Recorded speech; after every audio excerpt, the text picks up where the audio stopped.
Two mountain post offices could be on the chopping block as the Postal Service looks for ways to save money. But people who use those offices say closing them should not be an option at all, and they're meeting right now to protest that possibility.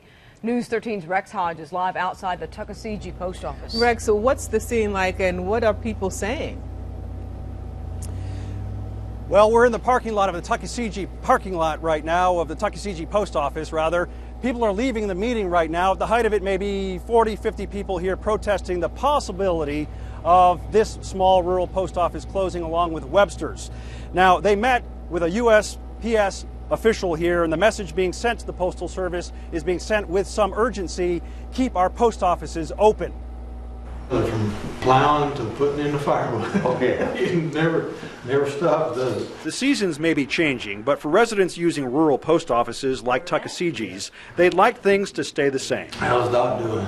He's doing pretty good. They say the post office doubles as a community center. It's where everybody comes together and talks and catches up on all the activities of our community. Thomas Crow wants the post office to stay open. He says the Postal Service is considering 4 possibilities. 3 would study the option of closing the post office and either providing roadside mail delivery, finding another location operated by a contractor, or providing a P.O. box at a nearby post office.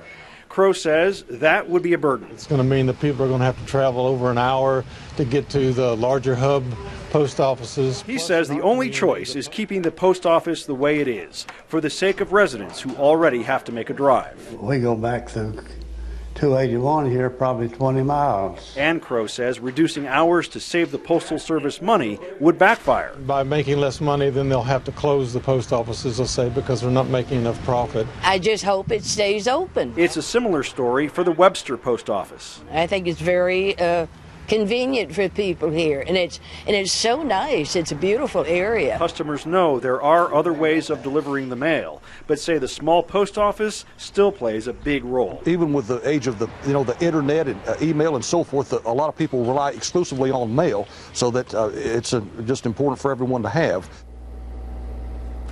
Now, the Postal Service sent a survey out to all the residents here in Jackson County that use the Tuckasegee Post Office. About 703 went out, 210 came back. 87% of the people here who use this Tuckasegee Post Office would like to see some sort of realignment of the hours here, perhaps 6 hours a day, Monday through Friday. That's a possible scenario here. There are others that could play out as well. The Postal Service will take all of this information and study it before they make any final recommendations.